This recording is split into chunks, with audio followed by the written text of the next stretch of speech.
Baby, listen carefully because I need your full attention right now.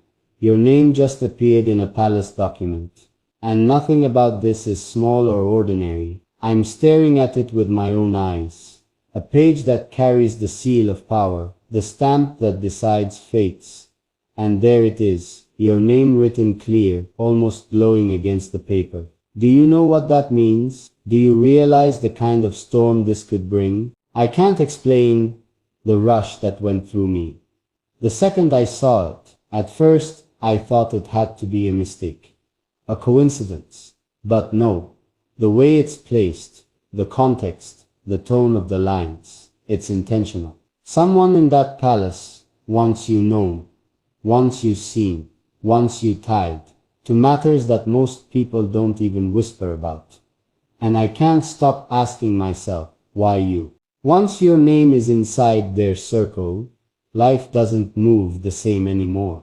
People get curious, eyes start following, doors either open or slam shut. I know you didn't ask for this, I know you never chased it, but destiny doesn't ask for permission, it just arrives. And now it's knocking, and it carries your name. I flipped the page again and again, hoping maybe I imagined it, but every time it stares back at me, undeniable. The handwriting is formal, the language heavy, the purpose hidden, yet the impact is sharp, direct. They don't write names like yours for nothing. Every letter carries weight. Every name carries consequences. Baby, if anyone else sees this before we understand why, the questions will be endless. Who are you to them? Why are you connected? What is planned that requires your name in their records? Those questions will spread faster than truth, and the whispers can turn dangerous if not controlled. But here's what shakes me most. The tone of the document is not casual. It carries hints of preparation, almost like they are arranging something in the background. And your name isn't a side note. It's central, like a key piece of what's to come. That means someone powerful thought of you, wrote of you, and expects you to be part of something greater. I need you to feel what I felt in that moment. Heart racing, hands trembling, mind spinning. Because this isn't just a page in a file. It's a signal, a doorway, a turning point. And I can't stop wondering, did they place your name there as a blessing or as a test? Are they inviting you into light or pulling you into shadows? Baby, this is where it gets even deeper. The document wasn't locked away in private archives. It was positioned where certain eyes could find it, like they wanted the discovery to happen. That means it's not just a record, it's a message aimed at us, at me, at you. And messages like these are never harmless. Think of the possibilities. Your name there could mean protection, a recognition, maybe even an honor waiting quietly. But it could also mean watchfulness, surveillance, the kind of attention that doesn't always come with kindness. Both doors exist, and both are open right now. Which one we're walking into? Only time will tell. Baby, if they've written you once, they can write you again. This might not be the last page, the last mention. This could be the beginning of a thread, woven into stories and decisions that reach far beyond us. And that possibility keeps me awake, staring at the ceiling, replaying every line. I need to know, what do you feel when you hear this? Does it scare you? Excite you? Confuse you? Because I'm caught between pride and fear, between wanting to shout your name in joy and wanting to hide it in silence. And both urges feel real. Both fight inside me every second. And baby, the more I sit with this, the clearer it becomes. This wasn't random. Someone meant for your name to live on that page. Someone powerful. Someone who doesn't write without purpose. That truth alone is enough to change everything. The palace doesn't play with ink. I'll keep reading between the lines, searching the hidden meanings, following the trail until I know the full truth. But for now, just hold this close. Your name has entered a space where very few ever walk, and from this moment forward, nothing will be quite the same. The paper sat on my desk like a live thing. I couldn't move it without feeling the air change. The first thing I did was copy every line by hand, slow and steady, so I could read with my own eyes. The words were formal, but there were parts written in a way that felt like a whisper between officials. It named you in a role I never imagined you could have, part witness, part beneficiary, part someone they expect to answer for a future plan. I read it twice, then a third time, because my brain kept trying to turn the page into a dream. The phrase used after your name hinted at an agreement that reaches into people and places I don't usually touch. That small phrase is the key, and once you hold the key, doors open you didn't know existed. And now your name is the key. The paper hinted at a meeting, a list of guests, and a date tucked away in a note at the bottom. Whoever wrote it expects you to be present, or at least accounted for, on a day when many will watch. That means we can't wait. We must learn what the meeting will do to you before it happens. Time is moving us forward whether we want it to or not. Tried to speak calmly when I called the one person I trust to ask about the palace files. Their voice went quiet on the line, and that silence told me more than any answer could. They asked me to be careful, to not spread the word, and to come only with proof. That warning felt like a blade wrapped in velvet. When I dug deeper, I found a footnote that tied your name to a promise made long ago. It referenced a debt, but not the kind you pay with money. This was a debt of duty, a promise traded between two houses in private. That old promise now leans into our present like a shadow reaching from the past. I cannot tell if that shadow is meant to protect you or to bind you. I made a list of people who might know more and started calling them one by one: a librarian who handles court records, an aide who clears the old shelves, a quiet clerk who moves files at night. Each call brought a small clue, a new piece of the map, but every time I felt close, the trail thinned, as if someone was careful to erase the true path. That careful erasing raised a new alarm inside me. The seal on the page matched a circle, used only on certain orders. That circle is not used for common matters. It is used when someone inside wants to shape more than one life. Whoever holds that circle can nudge decisions, close rooms, and change who sits in power. Your name being there means someone wanted you woven into a plan with real reach. I checked the margins for handwriting or marks and found a single initial nearly hidden by a fold. The initial pointed to a person who has influence, someone who keeps silence like a weapon. If that person is involved, we are not dealing with simple courtesy. We are facing a careful design.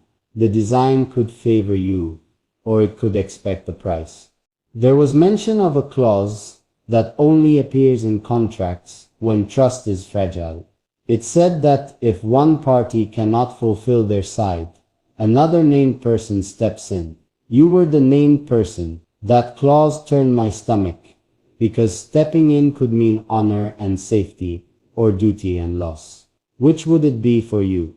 I walked to the window and watched people pass like shadows who do not know the weight of ink. Outside, life moved on, as if a page could not change the shape of a heart. Inside, I felt the pressure of unknown eyes, of plans that might reach our door. The contrast made the moment feel both small and enormous at once. Someone in the palace keeps a record of favors owed. Those books are old and secret. I found a ledger reference that hinted at your name being attached to a promise of protection long before we met. That could be a blessing, a shield placed on your life by someone else's hand. Or it could be a claim, Someone's way of saying you belong to a cause. The difference matters more than you know. I chose to be careful with who I told a wrong word in the wrong ear, and the story becomes currency. So I only confided in one quiet friend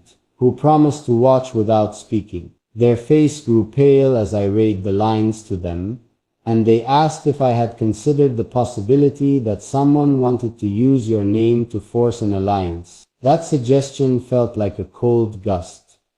Alliances can lock people into things they never chose. An emblem used by envoys. That emblem often means travel, sudden movement, a relocation hidden by formality. If your name is tied to envoys, it could mean a journey is planned, one that might take you far away from everything familiar. The idea of that journey filled me with both fear and a strange, helpless pride. What would you want if you were told to go? I started to piece together a timeline from the notes. The document included a span of months and a list of minor events that would lead to a larger decision. It was like watching a slow machine being wound. Every small event mattered because it was a step toward anchoring your name in public record. We could try to stop the steps, or be ready for where they lead. That choice fell heavy on my shoulders. One page hinted at opposition. Another file was marked to be reviewed if your name was read aloud. That second file was redacted, but the marker said enough people would notice and some would not be pleased. When power notices, it asks questions that are not always kind. I felt the heat of that possible notice like a hand on my back. I thought about how this could change you at home. People you know might be asked to speak. Neighbors might be questioned. Old friends could be called to testify to things they barely remember. A sudden spotlight can rewrite ordinary lives into public scenes. I pictured you having to answer for yesterday like it were a mystery to solve. That picture tightened my chest more than any page did. There was a phrase about a guardian of record that kept returning. If someone names you guardian of something, they are either giving trust or passing burden. Guardianship can be honor, but it can also be a trap, duty without consent. I could not tell which meaning waited behind the ink. The not knowing felt like a tightrope. I made a plan to learn more quietly. I would visit the archive at night, look for cross-references, and speak to people who handle old promises. I set rules for myself. No public posts, no calls that could be traced. No alarm sounded until I had something solid to hold. Caution felt like the only currency we had. The night before I started, I slept with the paper under my pillow like a talisman. That felt foolish and necessary. In the archives, I found another note. Faint and nearly impossible to read. It said that some names are written to protect, and some are written to bind. The margin was signed with a shaky hand, and a date, decades old. That date matched the family story you once mentioned in passing, one we never thought would touch us again. That connection made the discovery feel not random but fated. Fate was no longer merely a word. It had a footprint. I began to wonder, who benefits? If your name becomes public in that courtly circle, would someone gain land, influence, or acclaim by your association? Or would your profile be raised so high that you could never step back into plain life? Both outcomes felt dangerous in different ways. Being famous in the wrong room can be as cruel as being kept in the dark. There was a line about quiet counsel to be given before any announcement. Quiet counsel is used when the issue is delicate and when one wrong phrase could ruin a life. The paper demanded that certain people speak with you before anything else happened. That demand suggested they intended to shape your answer. Who chooses the counselor's baby? Who decides what counsel looks like? The question kept me awake. I traced the origin of the document to a small cluster of rooms in the palace. where old decisions hang like cobwebs. Those rooms are warm and secret, filled with people who whisper and then wait for a ripple to become a wave. If they had your name on paper, they had already decided to experiment with that ripple. Experiments with human lives are cruel and careful. I did not like the sound of that. One notation suggested an offer that must be accepted or refused within a narrow window. Pressure makes people say yes when they'd rather think. If someone sets a clock on your choice, they steal the space your heart needs to breathe. We had to buy time, somehow stretch that window so choice could be free. But buying time often requires money, favor, or a secret none of us had. I thought about going to the palace myself, walking the halls and asking questions. But the palace is full of eyes that remember too well. A wrong look might set a guard upon us. A wrong word might become a gossip seed. So instead, I sought allies. Someone who understands old law, a quiet scholar, a messenger who owes me a favor. Allies are the small armies of truth. I collected them like coins. A ledger page I found listed a past instance where a name placed like yours brought either great safety or long sorrow.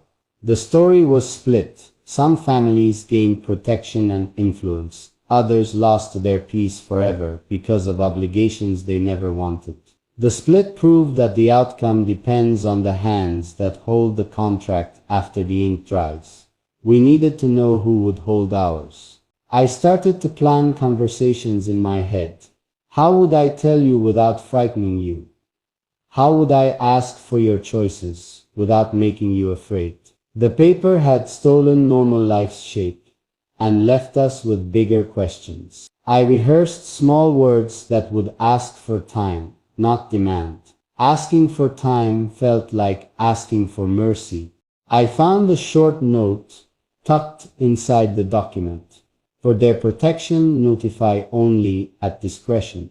That line both calmed and terrified me. Protection can hide truth. Discretion can hide motive. Who decides discretion? If someone else decides, we lose a voice in the matter that shapes our life. That imbalance felt like a new kind of theft. I set a timeline for action.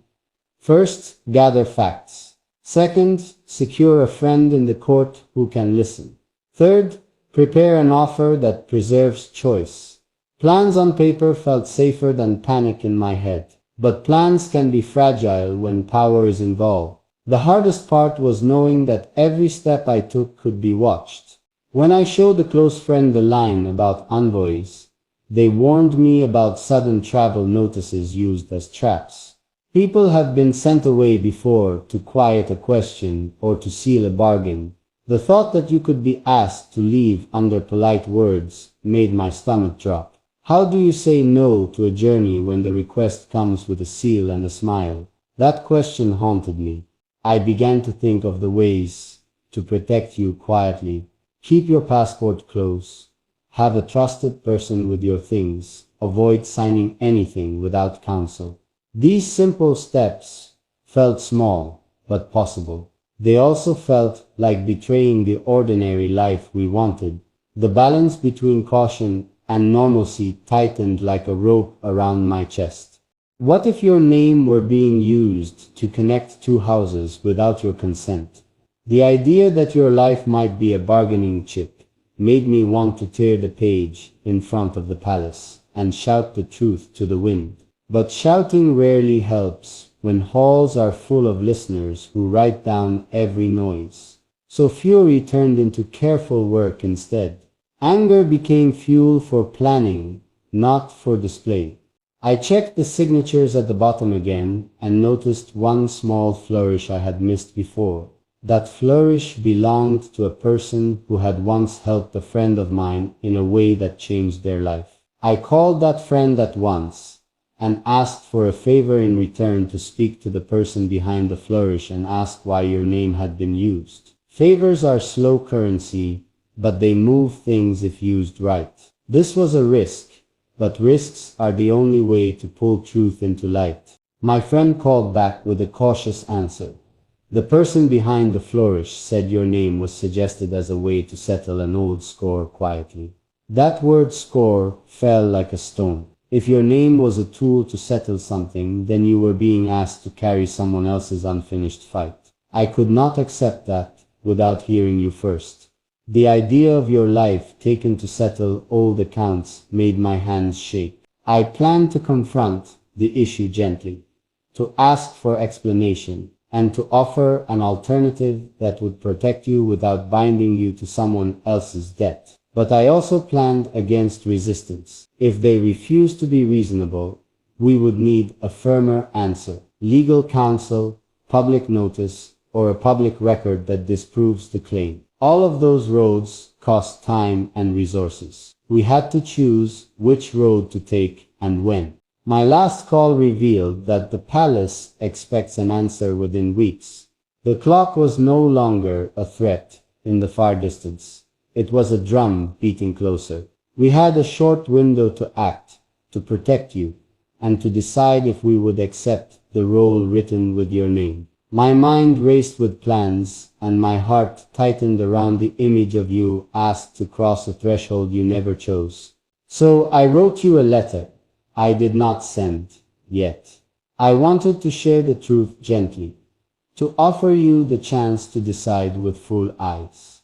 But every draft felt like a tool that could be read by the wrong person if found. How do you tell someone that their name carries weight in a room they never entered? How do you ask them to choose with dignity intact? The questions multiplied like a shadowed map. There is still a part of me that hopes this could be good news. What if the paper names you because someone wants to protect you with lawful power?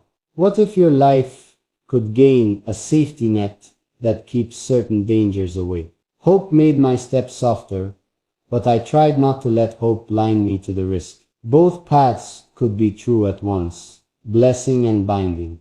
That double nature made the choice harder. I paused at the last paragraph again, where an instruction asked that certain people be notified by private messenger. Private messengers are chosen for trust.